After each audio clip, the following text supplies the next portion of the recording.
예, 안녕하세요. 이변은 있다의 이동현 변호사입니다. 예, 오늘은 학교 폭력 피해 학생을 위한 긴급 조치에 대해서 알아보도록 하겠습니다. 제가 이제 오늘의 주제를 선택하게 된 이유는 이제 그 학교 폭력 신고를 하는 경우, 피해 학생이 학교 폭력 신고를 하는 경우 이 긴급 조치에 대해서 이제 문의를 하시는 분들이 많습니다. 이 긴급 조치에 대해서 문의를 하시는 분들이 많기 때문에 그거에 대해서 이제 간략하게나마 답변을 드리고자 오늘의 주제를 선택해 보았습니다. 예, 우선 들어가기 앞서 학교 폭력의 개념을 좀 간략하게 보게 되면 학교 폭력은 학교 내외에서 학생을 대상으로 발생한 상해, 폭행, 감금, 협박, 약치, 유인, 명예훼손, 모욕, 공갈, 강요, 강제적 심부름 및 성폭력, 따돌림, 사이버 따돌림, 정보통신망을 이용한 음란, 폭력 정보 등에 의하여 피해 학생에게 신체, 정신 또는 재산상 피해를 수반하는 행위를 의미합니다.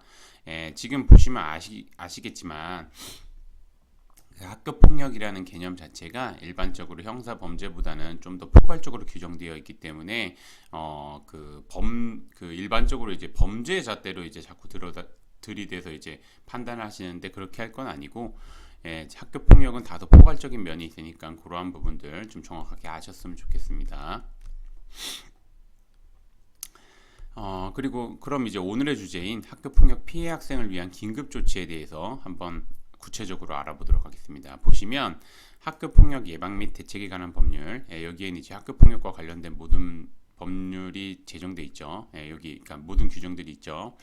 요 법률에 보면 학교의 장은 학교폭력 사건을 인지한 경우 피해 학생이 반대 의사를 표명한 경우 가해 학생 또는 피해 학생이 학교 안전사고 예방 및 보상에 관한 법률 제2조 4호에 따른 교육활동 중이 아닌 경우 법 제17조 사항에 따른 조치로 이미 가해자와 피해 학생이 분리된 경우 요런 경우 등 특별한 사정이 없으면 그러니까 요런 사정이 없으면 지금 제가 말씀드린 요런 사정이 없으면 지체 없이 가해자와 피해 학생을 분리하여야 하며 피해 학생이 긴급 보호를 요청하는 경우에는 1호 여기 써져 있죠. 학내 전문가에 의한 심리상담 및 조언 2호, 115호, 6호 그 밖에 피해 학생의 보호를 위한 필요한 조치를 할 수 있습니다.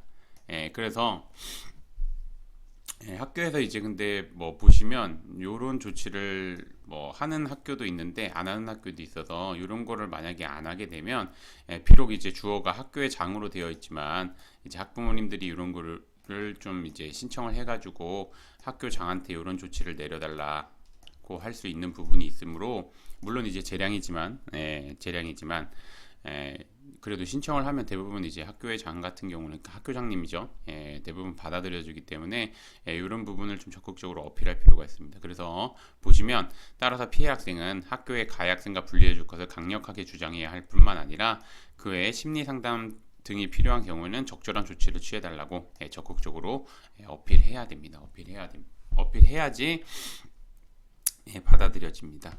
그래서 그렇게 아시면 되고 이게 왜 중요하냐면 피해 학생 같은 경우는 가해 학생 가뜩이나 이제 뭐 성폭력이나 아니면은 육체적인 폭행을 당했다 이런 경우에 가해 학생과 한 공간에 있는 것 자체가 굉장히 힘들 수 있습니다. 그렇기 때문에 이런 조치를 좀 취하게 해달라고 그러니까 그 학폭 열리기 전에 즉 학교폭력대책심의위원회 열리기 전에 이런 조치를 좀 해달라고 이제 미리 요청을 하는 겁니다. 미리 요청을 하는데 분리 같은 경우는 이제 실무적으로 한 3일 정도로 제한이 되는 경우가 있어서 그러한 부분은 좀 감안을 해주셨으면 좋겠습니다.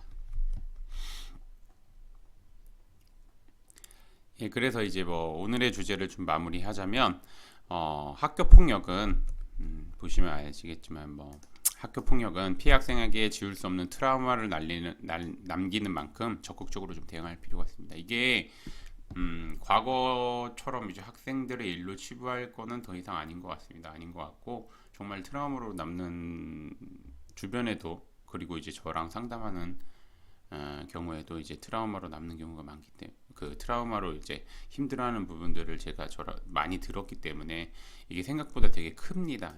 크기 때문에 좀 적극적으로 대응해야 되고 특히 피해 학생은 가해 학생의 보복이 두려워가지고 이제 학교 폭력에 대해서 신고를 못하는 경우가 있습니다. 이런 경우가 있는데 오히려 이러한 대응은 더 심한 학교 폭력을 야기시키는 등 상황을 악화시킬 수 있습니다.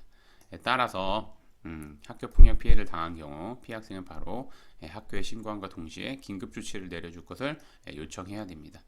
그런데 이제 이런 거를 하나하나 다 대응하기에 이제 정확하게 뭐 일반적으로 이제 학부모님들께서는 학교 폭력과 관련된 일이 없는 경우가 대부분이니까 이제 이런 거를 잘 모르는 경우가 많습니다. 긴급 조치가 뭔지, 거기에 있는 각 조치들이 뭔지, 그걸 어떻게 신청해야 되는지 그런 거를 모르기 때문에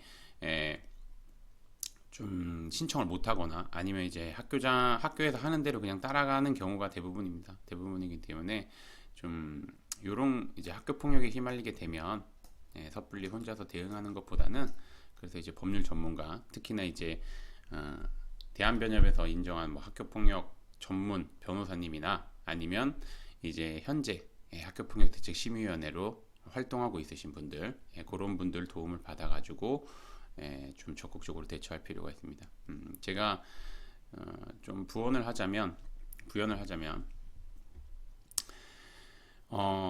이제 피해 학생이라고 이제 변호사 선임을 안 하는 경우도 있는데 물론 이제 적극적으로 대응하거나 이런 거 하는 경우에는 이제 뭐 굳이 안 해도 상관은 없을 것 같습니다. 특히나 피해 학생 같은 경우는. 근데 상대 학생이 좀 부인하거나 아니면 상대 학생으로 인해서 좀 심한 피해를 당한 경우에는 이제 변호사님 도움 받아서 하는 게 아무래도 좀 더 좋을 수 있고 왜냐면 이제 뭐 특히나 학폭 관련해 가지고 사건을 많이 하시는 변호사님들 그리고 학폭 전문 변호사님들은 이제 뭐 학폭 제도 자체가 어떻게 진행되는지를 알고 있기 때문에 그 시기마다 정확하게 대응할 수 있는 그 가이드를 잡아주십니다. 그렇기 때문에 꼭 뭐 혼자서 대응할 수 있으면 뭐 물론 이제 공부하셔가지고 요즘 뭐 학부모님들이 워낙 또 출중하시니까 이제 공부하셔가지고 이제 하나하나 대응하셔도 되는데 이게 막상 또 해보면은 그게 쉽지는 않습니다. 그렇기 때문에 제가 생각하기에는 피해 학생이라도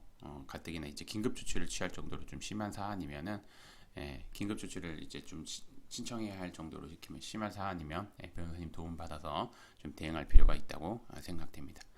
오늘의 주제는 여기까지 마치겠고 저는 이변인 이따이 이동현 변호사였습니다. 감사합니다.